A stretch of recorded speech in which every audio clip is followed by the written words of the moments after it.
Ladies and gentlemen, it's an honor and a pleasure to pass the word to the official master of this morning's conference.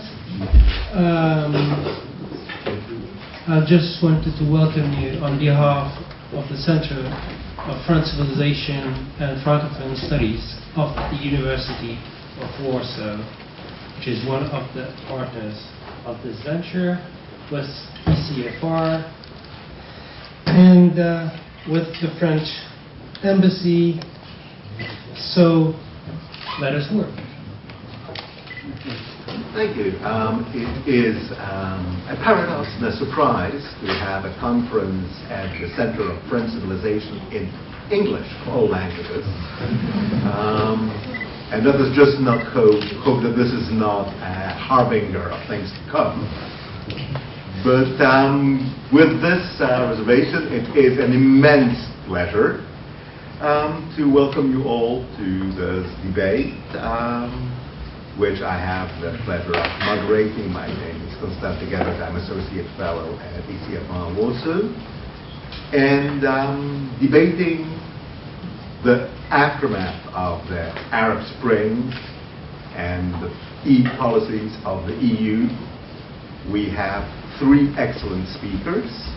We have, first and foremost, Professor Gilles Kepel of Sciences Po in Paris, Columbia University, LSE, et j'en passe et j'en ignore, prolific author, and one of the few European experts who apparently saw things coming. You will remember his book about the return of God, which was also published in Polish, who will give us an overview of the situation. And then to debate the issues, we have ECFR's very own Susi Dennison, Middle East specialist, human rights specialist, with a background in Amnesty International and fingers in many regional ties. And our own Marcin Zaborowski, chairman of the Polish Institute of International Affairs. I will just abuse very briefly of my privilege as moderator to ask some of the questions which are on my mind today. First, and that would be all three panelists. So what is going to be the next panic? The first panic when the Arab Spring started is they'll all come here. You might still remember President Sarkozy threatening to reimpose border controls on the French-Italian border, the vision of hundreds of thousands of boat people who have made their democratic transition apparently just in order to come to Europe. Well, mercifully, they didn't.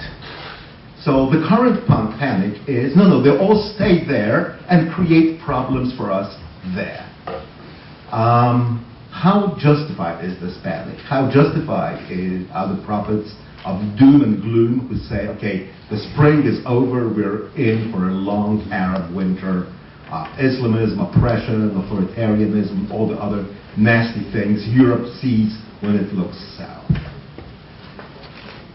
Has the EU a policy on that? Can it have a policy on that? We've heard about different projects, extremely ambitious. We haven't heard much about results, apart from the fact that EU accounting apparently can't account for about €1 billion invested in aid for Egypt and somehow disappeared in the process. And the third question, more specifically to Marcin Zaborowski, but certainly all our panelists are welcome to think about it. Are there similarities between the EU's neighborhood policies and the EU's Eastern Partnership? Poland has a vivid stake in the Eastern Partnership the way that France has in the neighborhood policy. None of them are extremely brilliant, but on the other hand, one shudders at the thought of what could happen had those policies not been implemented. Maybe their success is in averting worst possible outcomes and creating realities everybody can live with. With those questions in mind, I turn over the floor to Professor Kepel and then to our other two panelists. Professor Kepel, please. It says push, so it doesn't say it in French. So. Merci beaucoup. Thank you so much. It's a great pleasure for me to be here. I'm very sorry I do not speak Polish, though I'm from Czech descent, but it does not help. And this may be why I chose Arabic to express myself. I will not go. This is not time for psychoanalysis. So. Many thanks for this very kind invitation, and I will try to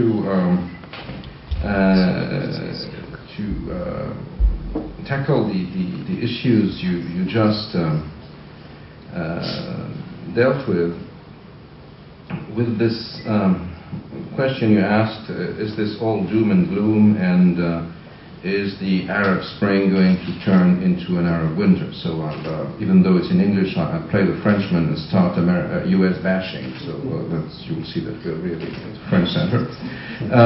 Well, you know, we've been infected by an intellectually transmissible disease from the US, that it's either Huntington or Fukuyama. So the Fukuyama thing was the Arab Spring scenario. It's the end of history. Look, man, look, guys, the Arabs are just like us. They're just going down to the streets, taking the streets, asking for the demise of the authoritarian regimes. It's just a variation of what happened in Southern America decades back and what happened in the former Eastern Bloc after the fall of the wall, after 1989. This is it. I mean, they're on Twitter, they're on Facebook. There are boys and girls in the streets asking for the downfall of democracy. It's the turn of the Arabs. No more Bin Laden, no more Al Qaeda, no more beards, no more niqab, and that's it. It's the end of history. They're part of us. It's a done deal. And in the meanwhile, we don't have anything to do with Orientalists or Arabists. Anyway, they didn't understand anything. Let's send them to early retirement or throw them to the dustbin of history, as they used to say here years back. And then, and this is the Fukuyama thing. Then, a year after, we have the Huntington polar position. No way. You know, the Arabs, there's nothing to do with them. It's all Islamism, it's all beards, it's all jihad, it's all Islamists winning elections, and it's the Islamist autumn or winter, and we have to build bridges in order to stand up against them. Now, I think that both those views of the situation, which, you know, made the headlines alternatively over the last 2 years, are phony, because they're extremely shallow. They're not grounded in any significant grasp of the magnitude of change that took place in the Arab world, and the analysis of that change. And this is why I thought that I would, as far as I'm concerned, embark on a sort of 2-year journey in the Arab world, which was the topic for a book, a travelogue, which I just published in our dialect, French, called Passion Arabe, the Arab Passion. 35 trips that I undertook to Niger, where I went 8 times, Libya 4 times, Egypt 6 times, Yemen, Bahrain, Qatar, Saudi Arabia, Israel, Gaza, the West Bank, Turkey, and Lebanon, and of course Syria. I mean, liberated, quote unquote, or not quote unquote, as you wish, Syria, the parts which are not under the control of Bashar al-Assad anymore. And in order to try to grasp from a sort of first-hand approach what was happening, what was taking place there. And I met with zillion people, and people I had known for 40 years, and others which I just was introduced to. And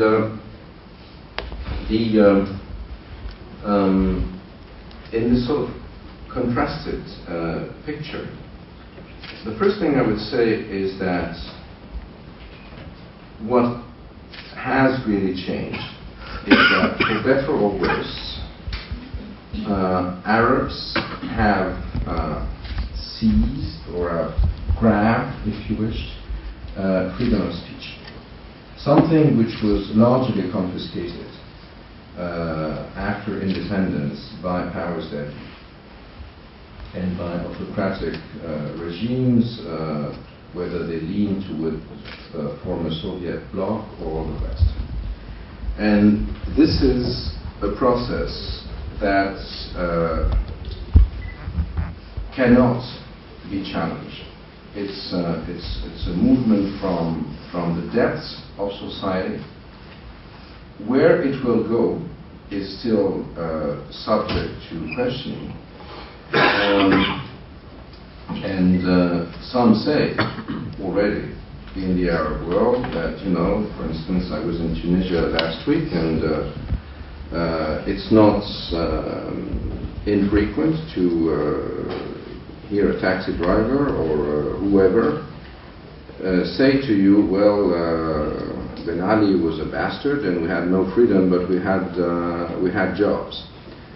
Not to mention Syria, of course, or Egypt or others. And I also was in Morocco a month ago, and whereas many people in Morocco last year would sort of look with envy at what was happening in Tunisia, the same people would now sort of breathe, took a deep breath and said, fortunately, it did not happen to us. A means to look at what is happening in countries that underwent change with a sort of a distance. Nevertheless, the sort of winds of change are blowing and will still blow in the Arab world, and it's only a beginning. I mean, we've not yet seen the end. It's a complex dialectics. And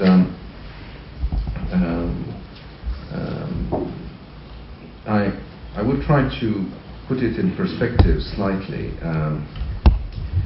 showing that what happened has, on the one hand, a domestic political dimension, and simultaneously has engineered a significant new rift or fault line, if you wish, on the regional and international sphere of politics. First and foremost, even though the slogans and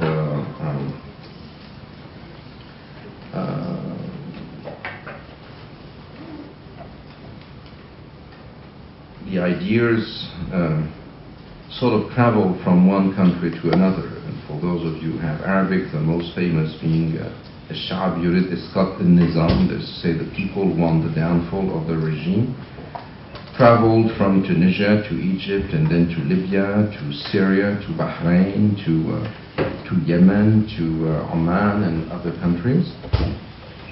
Nevertheless, it did not translate exactly on the same way in the different countries in question. In the three countries on the North African shore, Tunisia, Egypt and Libya, the former autocratic regime was ousted. And then a process took place in its stead.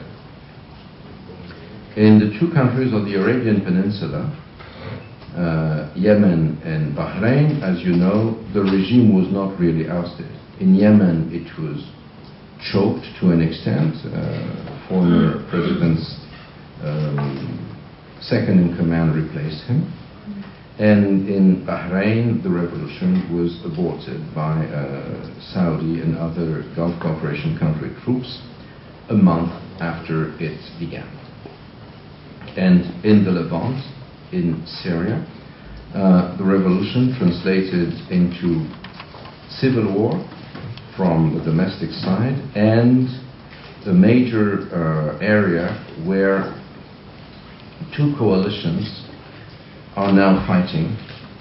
One which goes from Moscow to Iran, which we may call jokingly, if you wish, the Soviet Shia axis, and the other one running from Riyadh to Tel Aviv via Istanbul or Washington and Qatar, that we may call jokingly also, if you'd rather, the Salafi Zionist Alliance, and or Wahhabi Zionist Alliance. So this has to some extent moved the traditional understanding that we have of conflicts in the region. Now, let me very briefly, in the little time which is imparted to me, give you a few bullet points, as you like to say in English, on those two issues: the domestic dimension on the one hand, and the change in regional and international politics on the other. As you know, people who start revolutions are rarely the ones who come out as the winners of the revolutions. Also, revolutions take a lot of time, usually. And there's also a characteristic of revolutions is that they usually start in a country, but they expand in other countries in a way which is unpredictable. And who would have guessed that when Tariq, also known as Muhammad Bouazizi, set himself ablaze on Friday, 17th December of 2010, that would translate into Hezbollah crossing the Lebanese-Syrian border and besieging the Syrian rebels in the city of Qusayr 2 years later. So, and why is that? So let's briefly concentrate on the domestic dimension and then on the international dimension. So I'll devote 5 minutes to each. Is that okay? And in 10 minutes I'll be silent.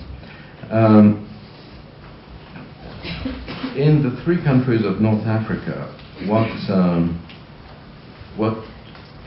started originally was a movement that had roots before the outsurge of the revolution in deep social and economic frustrations.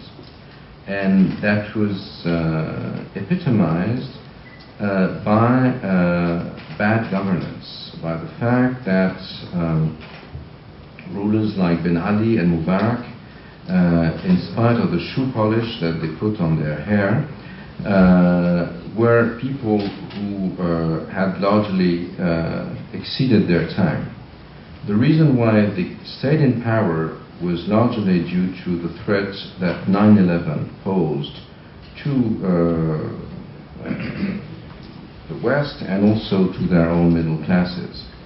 And to cut a long story short, common wisdom was that better Ben Ali than Ben Laden. So I need not elaborate on that.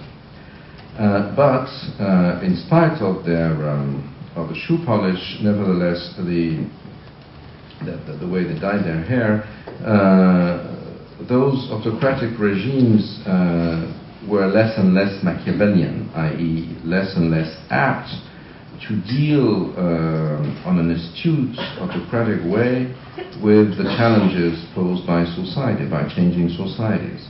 The regimes relied more and more on their secret services, and they were more and more mired with corruption that led to the inner circle, the family circle of the autocrats. That is one reason that explains why they were unable to deal with social protest except with brutal repression, because both Mubarak and Ben Ali were not really in command anymore. Their secret services were running the show, all their sons-in-law, and so on and so forth. That is why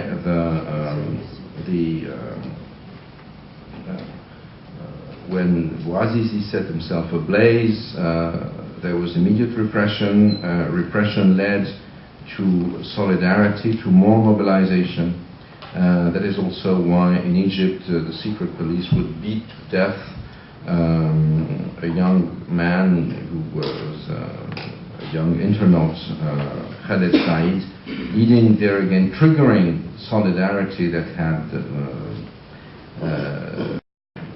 not been present before that, missing before that. That provided opposition movements with the sort of the spontaneity of the masses, as Lenin would have said in 1917, which was a divine surprise for them. Then you had, on the one hand, those poor, marginalized youth coming from the outskirts of Cairo or from the depths of the Tunisian hinterland, that mobilized first and foremost, joined soon enough by young, urban, educated students, intellectuals, and so on and so forth. And little by little, different social groups merged, as Marx would say, and I know that's popular quoting Marx in Poland, as he once said, talking about the revolutions of 1848 in Europe, in a moment of enthusiasm, when different social groups would blend in order to oust the incumbents. This is what happened in Tahrir Square by the end of January 2011. That had happened in Tunisia before, and the Ancien Régime was ousted in different shades. Now, as opposed to the sort of Fukuyama's fairy tale, which I alluded to in the beginning, the ones who started the revolutions were not the ones who were able to reap the fruits of it. Why was that? Because they were not organized. The opposition groups that were organized were the Islamist movements, first and foremost the Muslim Brothers, who on the one hand paid the dearest price for repression. Their members, many of them were tortured, were put in jail, were killed, were harassed, and so they sort of benefited from the victimization of the Ancien Régime, making them heroes, if you wish. On the other hand, they were very well organized. They had their networks of solidarity and of discipline. They dealt with education at the local level, with the mosque network, with charities, with benevolent associations, and so on and so forth. So, when the way was open for elections, they were the ones who were most apt to channel votes in the voting booth, whereas their secularist oppositions or the revolutionary youth for Tahrir Square or others were divided, and therefore they were able to garner the biggest number of votes. This was phase 2. Now phase 3, with the coming to power of such movements in Egypt or Tunisia and so on and so forth, led to their being exposed to reality and them having to deliver, far from the ideology which consisted in this sort of slogan, Al-Islam wal-Hal, Islam is the solution. But which Islam? Is it the Islam of the Muslim Brothers, the Islam of the Salafists, the Islam of the apparatchiki of the Muslim Brothers, or with its youth, and so on and so forth. And what we see nowadays is, to some extent, something I worked about in the late 1990s and early 2000s, i.e. that there is no such thing as a unified Islamist movement when it comes to power. They have to deal with reality. They are mired with differences on social issues, on relations with democracy, and so on and so forth. And look at what is happening in Tunisia now, where the Tunisian army, under the political guidance of the Islamist Nahda government, is sending its tanks and paratroopers in the Shambi mountains, in the border with Algeria, to fight jihadists of Ansar al-Sharia, the radical Salafists. So we have a situation where those movements that seized power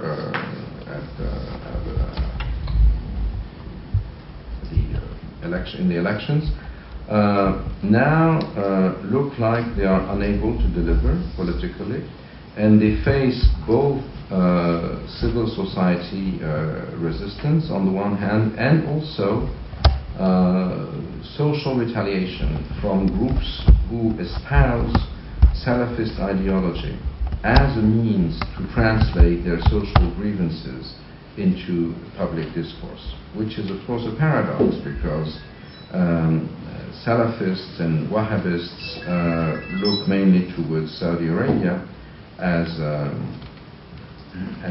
guide, and Saudi Arabia is not, if I may say so, the Mecca of democracy or of social justice. So that's for a brief sketch of what happened on the domestic scene in countries where revolution happened. Now, in the two other zones which I have delineated of the Arab world, i.e. the Gulf, the Arabian Peninsula, and the Levant, for reasons which are too long to explain here, but that are due to the fact that, on the one hand, the Gulf is central to the linkage between the Arab system and the world system, i.e. The export of hydrocarbons, and the fact that the Levant is also central to this linkage due to the Arab-Israeli conflict, and the Arab-Israeli conflict and hydrocarbons are the two pillars of the juncture between the Arab system and the global world system. Then whatever would happen in those two parts of the Arab world would have immediate consequences at the global level. To make it short, whatever happens in Tunisia will have no significance in the price of gasoline you buy at the gas station in Warsaw. What happens in Bahrain or what happens in Syria will. And therefore we're changing dimension there. It's not an issue of domestic politics of one Arab country anymore. It's immediately an issue that has to do with regional or international politics.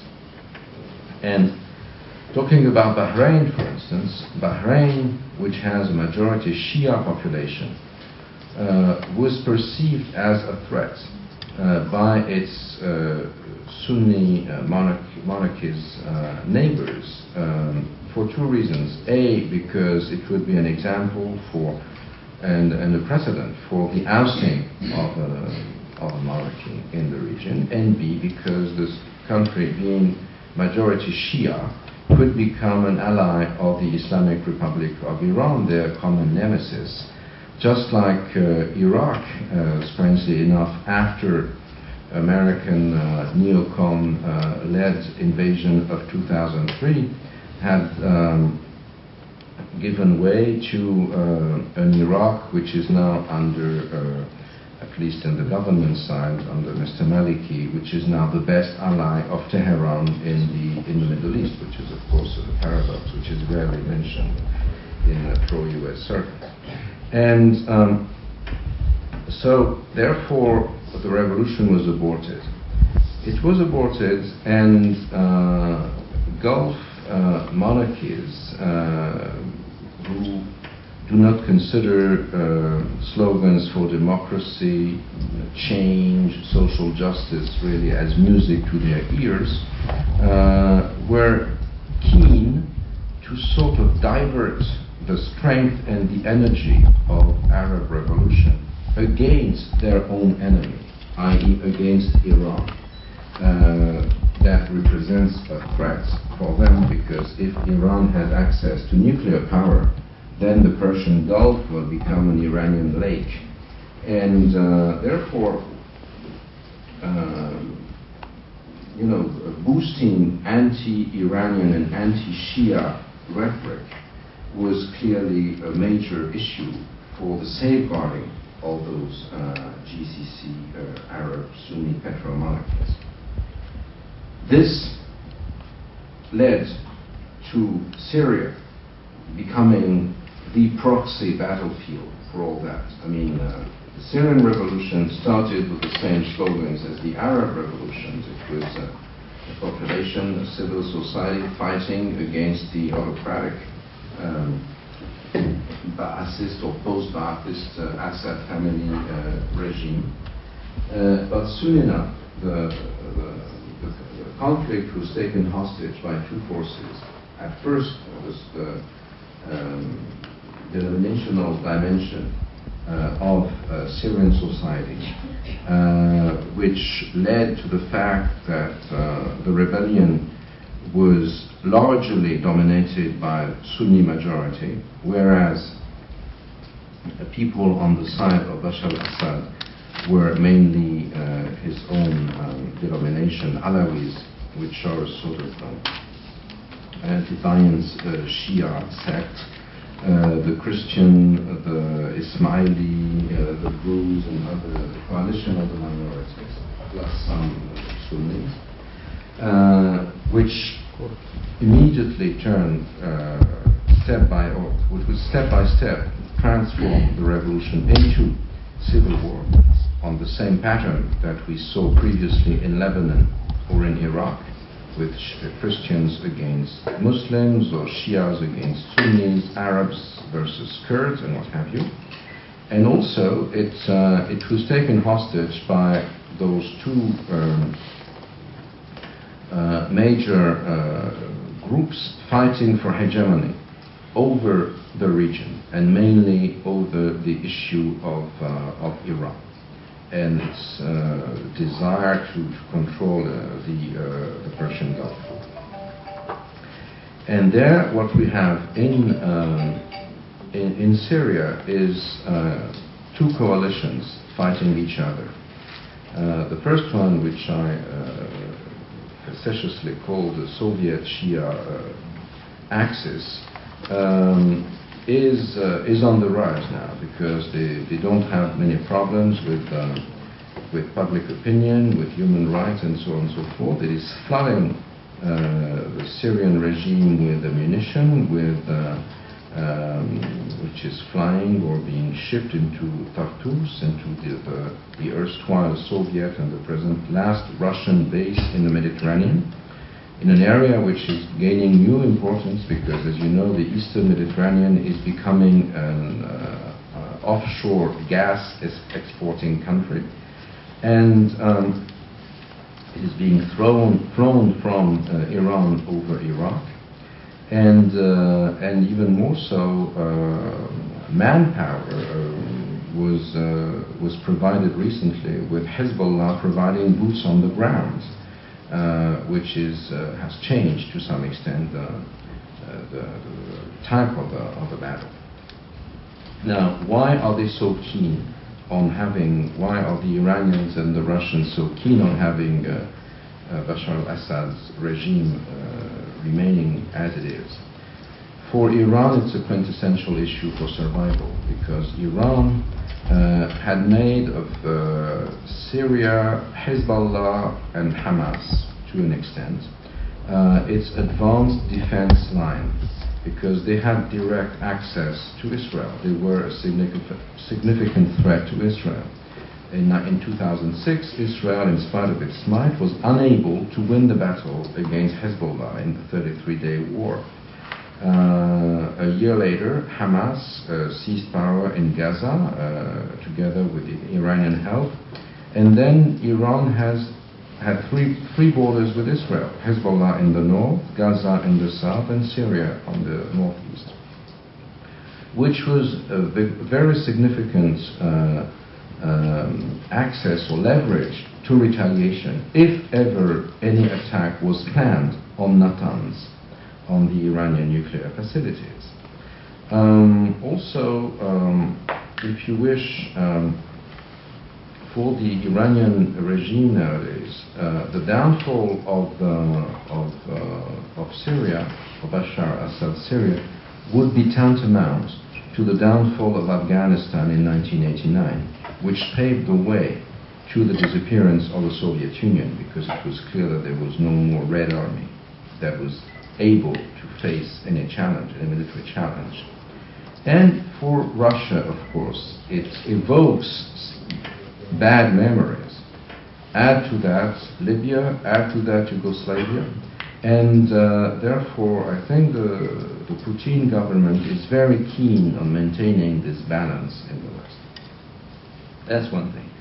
On the other hand, and that was my last point, the other coalition, our coalition, what I call jokingly the Salafi Zionist coalition, is mired with contradictions that hamper its action. Due to the bad lessons from Libya, no one was in a real hurry in the West to give weapons to the Syrian insurgents, even though the defectors were usually secularist officers from Ba'athist training, army officers, but they would not be trusted. And soon enough, money was flooded from pro-Salafi circles in the Gulf to provide support to the radicals and the Islamists in the ranks of the opposition, Jabhat al-Nusra and others, which to a large extent have now taken hostage the Syrian opposition, even though reality on the ground is more fragmented. But this war is also a war which is waged on YouTube. It's probably the first, to my knowledge at least, war which simultaneously is taking place on YouTube. Meanwhile, a group of Alawi Shabiha or thugs or jihadists are arresting someone, torturing him and killing him. You can see it live on YouTube almost. And so they were, so this coalition is, our coalition is fragmented. It cannot deliver. I mean, it's very hard for a Western government to sell to its voters and taxpayers the fact that we're going to send weapons to the Syrian opposition.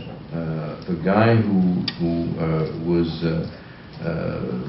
biting the liver of its Alawi enemy the other day near Homs, of course, did more for the safeguarding of Bashar al-Assad than 100 tanks delivered by Russia. And so this is where we are now, I believe. And there is a major stalemate in on the Syrian case. There's a major stumbling block with a sort of rejuvenated or re-empowered Russian-Iranian coalition taking place, with, of course, protracted war also looming in Lebanon. And this is something that has to be dealt with at the international political level. And but rumors about a new Geneva conference and so on and so forth, of course, come for the West at a rather bad moment, because this is, as of now, the military initiative is on Bashar al-Assad's side again, after months where his downfall was predicted and was supposed to happen in a few weeks' time. So I guess that this is more or less where we are now, and I'd be happy to discuss any more issues you would like to deal with in more detail, but I believe that this is a temporary phase of the Arab revolutions. I mean, the processes that were unleashed as of Friday the 17th of December, Friday, December 17, 2010 in Sidi Bouzid are not finished. The French Revolution took approximately 100 years in many wars to be institutionalized into the Third Republic. Time has accelerated, so it may go quicker. But this is a process which started from inside the Arab world, but which is now a challenge, a global challenge that we have to be able to deal with. And I don't know whether our conversation today will lead towards this solving, but at least we're going to try to close the problem. Thank you very much.